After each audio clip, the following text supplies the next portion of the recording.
Breaking news. ప్రపంచాన్ని మళ్లీ corona ఆందోళనకు గురి చేస్తోంది. ప్రపంచవ్యాప్తంగా కరోనా కేసులు పెరుగుతున్నాయి. భారతదేశంలో కూడా, మన తెలుగు రాష్ట్రాల్లో కూడా కరోనా కేసులు పెరుగుతూ ఉండడం ఆందోళన కలిగిస్తోంది. అయితే అమెరికాలో మరణాలు చోటు చేసుకోవడం మరింత ఆందోళన కలిగిస్తోంది. వాషింగ్టన్, కాలిఫోర్నియా, న్యూయార్క్, వర్జీనియా రాష్ట్రాల్లో భారీగా కేసులు నమోదవుతున్నాయి. పిల్లలు, వృద్ధులపై ఈ కరోనా వేరియంట్ ప్రభావాన్ని చూపెడుతుంది అని చెబుతూ ఉన్నారు. Centre for disease control and prevention గణాంకాలు ఈ విషయాన్ని చెబుతూ ఉన్నాయి. నెల రోజుల వ్యవధిలో సుమారు 1500 మంది అమెరికాలో కరోనా కారణంగా చనిపోయినట్టుగా తెలుస్తోంది. మృతుల సంఖ్య మరింత పెరిగే అవకాశం ఉంటుంది అని చెప్తున్నారు.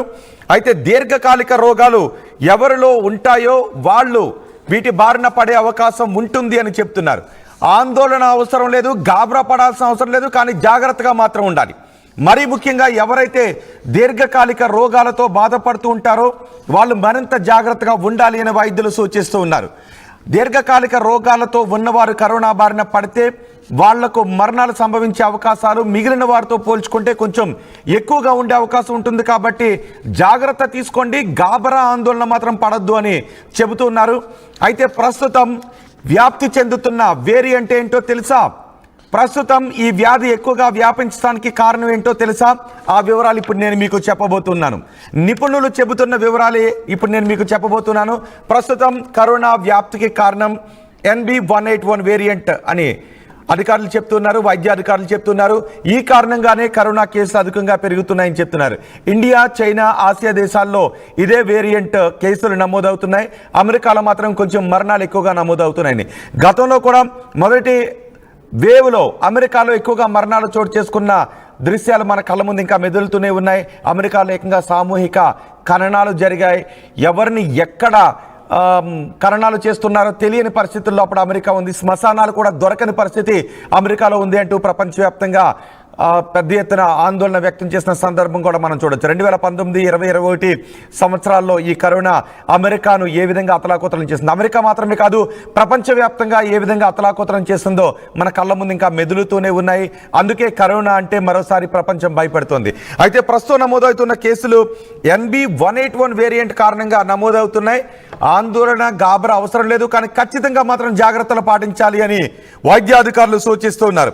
మా ప్రతినిధి మధు ఉన్నారు పూర్తి సమాచారం అందించడానికి. మధు, భారతదేశంలో తెలుగు రాష్ట్రాల్లోనూ కేసులు నమోదవుతున్నాయి, కేసులు పెరుగుతూ ఉన్నాయి, పాజిటివిటీ పర్సంటేజ్ కూడా పెరుగుతుంది. అదే సమయంలో అమెరికాలో మరణాలు చోటు చేసుకోవడంపై ఆందోళన వ్యక్తమవుతోంది. అమెరికాలో కేసుల వ్యాప్తి ఏ విధంగా ఉంది?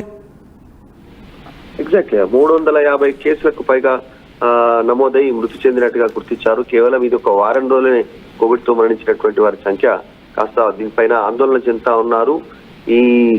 ఈ దీంట్లో నమోదవుతున్నట్టు దాంట్లో కేసుల్లో ముఖ్యంగా చిన్నపిల్లలు, వృద్ధులు, తర్వాత దీర్ఘకాలిక రోగులు దీంట్లో హై రిస్క్ గ్రూప్ వారికి కరోనా సోకుతున్నట్టుగా గుర్తించారు. ముఖ్యంగా వారికే ప్రాణ సంకటంగా మారుతుందనేటువంటిది నిపుణుల ఆందోళన చెందుతున్నటువంటి పరిస్థితి ఉంది. గత కొంతకాలంగా SB1.8.1 వేరియంట్ దీని వల్లనే ఎక్కువగా చనిపోతున్నారనేటువంటిది గుర్తించారు. దీనికి ప్రధాన కారణం రోగ నిరోధక శక్తి లేకపోవడం, ఇమ్యూనిటీ దెబ్బతినడం అనేటువంటిది చాలా రోజులుగా. ఇంకోటి, గతంలో అమెరికాలో వ్యాక్సినేషన్ అనేటువంటి చాలా తక్కువ స్థాయిలో వ్యాక్సినేషన్ అయింది. ఇప్పుడు కంపేర్ చేస్తే భారతదేశం, అమెరికాలో ఇక్కడ ఆల్రెడీ 2 డోసులు తీసుకున్నటువంటి వారు ఉన్నారు, బూస్టర్ డోస్ కూడా సిద్ధంగా ఉన్నటువంటి నేపథ్యం. కానీ అమెరికాలో వ్యాక్సినేషన్ చాలా తక్కువ కావడంతో కేసుల సంఖ్య నమోదవుతున్నట్టుగా చెప్తా ఉన్నారు. ఈ centre for diseases control and prevention వాళ్ళు చెప్తా ఉన్నటువంటి లెక్కల ప్రకారం వారం రోజుల్లోనే ఇన్ని మరణాలు సంభవించినట్టుగా, గత ఒక నెల రోజుల్లోనే వారానికి 350 వరకు కరోనా మరణాలు నమోదైనట్టుగా వాళ్ళు డీటెయిల్స్ చెప్పే ప్రయత్నం చేస్తా ఉన్నారు. చైనాలో కూడా మళ్ళీ ఈ కేసుల సంఖ్య పెరుగుతా ఉంది. తర్వాత ఇంకా ఆసియా దేశాల్లో కూడా ఈ కేసులు నమోదు కావడానికి రీజనే ఈ వేరియంట్ SB1.8.1. ఇది అత్యంత ప్రమాదకరమైనటువంటి వేరియంట్ గా చెప్తా ఉన్నారు. అసలు ఇన్ని కేసులు నమోదు అవుతున్నాయంటేనే జనాలు అప్రమత్తం కావాలి. ఈ వైరస్ ఆల్రెడీ మీ చుట్టూ దాపురించి ఉంది, మీ చుట్టుపక్కల ఆల్రెడీ ఆవహించి ఉంది అనేటువంటిది జనాలు గుర్తించాలి, చాలా జాగ్రత్తగా ఉండాలి. గొంతు నొప్పి కానీ, బాడీ పెయిన్స్ కానీ, జ్వరం కానీ, దగ్గు, జలుబు ఇలాంటివి ఉంటే వెంటనే అప్రమత్తం అవ్వాలి. కానీ మధు, అమెరికాలో ఈ స్థాయిలో మరణాలు చోటు చేసుకోవడానికి కారణం ఏంటని చెప్తున్నారు. గతంలో కూడా మనం చూసాం, అమెరికాలో పెద్ద ఎత్తున మరణాలు చోటు చేసుకున్నాయి. కరోనా వ్యాప్తి తొలినాళ్లలో అమెరికాలో పెద్ద ఎత్తున మరణాలు చోటు చేసుకున్నాయి. కనీసం అక్కడ శ్మశానాలు కూడా దొరకడం లేదు అంటూ పెద్ద ఎత్తున ప్రపంచవ్యాప్తంగా ఆందోళన కూడా వ్యక్తమైంది. అలాంటి పరిస్థితుల్లో అమెరికాలో మనం చూసాం. ఇప్పుడు కూడా అమెరికాలో ఎక్కువగా మరణాలు చోటు చేసుకుంటున్నాయి. ఏకంగా 1500 మంది ఇప్పటి వరకు మరణించారు అనే విషయం కూడా వస్తుంది. సో ఎలా చూడాలి, దీనికి కారణం ఏంటని చెప్తున్నారు? ప్రధాన కారణంగా చెప్తా ఉంది ఏంటంటే రోగ నిరోధక శక్తి లేకపోవడం, లోపించింది అని చెప్తా ఉన్నారు. తర్వాత ఇమ్మీడియట్ గా రెస్పాండ్ అయ్యి చికిత్స అందించేటువంటి సదుపాయాలు లేకపోవడం వల్ల ఈ కోవిడ్ ఇంత వేగంగా విజృంభిస్తుంది అనేటువంటిది డాక్టర్లు స్పష్టం చేస్తా ఉన్నారు. దాంతో పాటు అమెరికాలో ఇంత వేగంగా వైరస్ వ్యాపించడానికి వ్యాక్సినేషన్ తక్కువగా నమోదు కావడం ఇప్పుడు మనం చూసాము. కోవిడ్ తో ప్రపంచం అంతా ఇబ్బంది పడతా ఉంటే అందరూ వ్యాక్సిన్ వైపు దృష్టి పెట్టారు. భారత్ ఇతర దేశాలకు కూడా సహాయం చేసింది. ఇక్కడ మన దగ్గర 2 డోసులు తీసుకున్నాము, కాస్త వైరస్ తగ్గుముఖం పట్టింది, ఇమ్యూనిటీ పెరిగింది, వైరస్ తో పోరాడేటువంటి శక్తి వచ్చింది. కానీ అమెరికాలో చాలా తక్కువ మేర వ్యాక్సినేషన్ నమోదు కావడం అనేటువంటి చూసాం. కోవిడ్ సమయంలో చూసాం, గుట్టలుగా అమెరికాలో శవాలు, ఆసుపత్రి చుట్టూ, ఆసుపత్రి బయట, ఆసుపత్రి గేట్ ముందు, ఇవన్నీ స్ట్రెచ్చర్ ముందే వదిలేసి వెళ్ళిపోయినటువంటి సిచ్యువేషన్. సో ఇలాంటి పరిస్థితే దీనికి ప్రధాన కారణంగా భావిస్తా ఉన్నారు డాక్టర్లు. ఇమ్యూనిటీ తర్వాత సదుపాయాలు లేకపోవడం అనేది చెప్తా ఉన్నారు. ఒక అమెరికాలోనే అనేక ప్రాంతాలు ఇప్పుడు ఇంకా కొన్ని న్యూయార్క్ కానీ ఇంకా ఇతర రాష్ట్రాలకు సంబంధించినటువంటి అన్ని ప్రాంతాల్లో నమోదు కావడంతో ఆందోళన ఉంది, వాళ్ళు చెప్తా ఉన్నటువంటి పరిస్థితి ఉంది. రైట్ మధు, కరోనా వ్యాప్తి ప్రపంచవ్యాప్తంగా భయాందోళనకు గురి చేస్తోంది. 2019, 20, 21, 22 సంవత్సరాల్లో కరోనా ప్రపంచాన్ని ఏ విధంగా అతలాకుతలం చేసిందో, ఏ విధంగా చీకటిలోకి నెట్టేసిందో మనం చూసాం. ఇప్పుడు మరోసారి కరోనా విజృంభిస్తూ ఉంది. అయితే ఈ వేరియంట్, ప్రస్తుతం వ్యాపిస్తున్న వేరియంట్ NB181 వేరియంట్గా చెప్తున్నారు. ఇది గతంలో వచ్చిన వేవ్స్ కంటే ప్రమాదకరం కాకపోయినప్పటికీ ఎవరిలో అయితే దీర్ఘకాలిక రోగాలు ఉంటాయో వాళ్ళలో ఇది ఎఫెక్ట్ చూపించే అవకాశం ఉంటుంది. వాళ్ళలో ఇది కొంతమందిలో మరణాలు సంభవించే అవకాశం కూడా ఉంటుందని చెప్తున్నారు.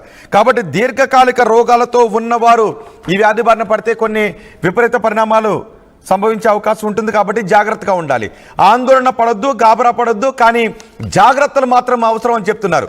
అమెరికా అంతా ఇబ్బంది పడతా ఉంటే అందరూ వ్యాక్సిన్ వైపు దృష్టి పెట్టారు. భారత్ ఇతర దేశాలకు కూడా సహాయం చేసింది.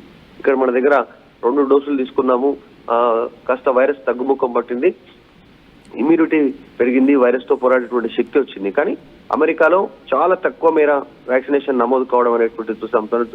కోవిడ్ సమయంలో చూసాం, గుట్టలుగా అమెరికాలో శవాలు, ఆసుపత్రి చుట్టూ, ఆసుపత్రి బయట, ఆసుపత్రి గేట్ ముందు, ఇవన్నీ స్ట్రెచ్చర్ ముందే వదిలేసి వెళ్ళిపోయినటువంటి సిచ్యువేషన్.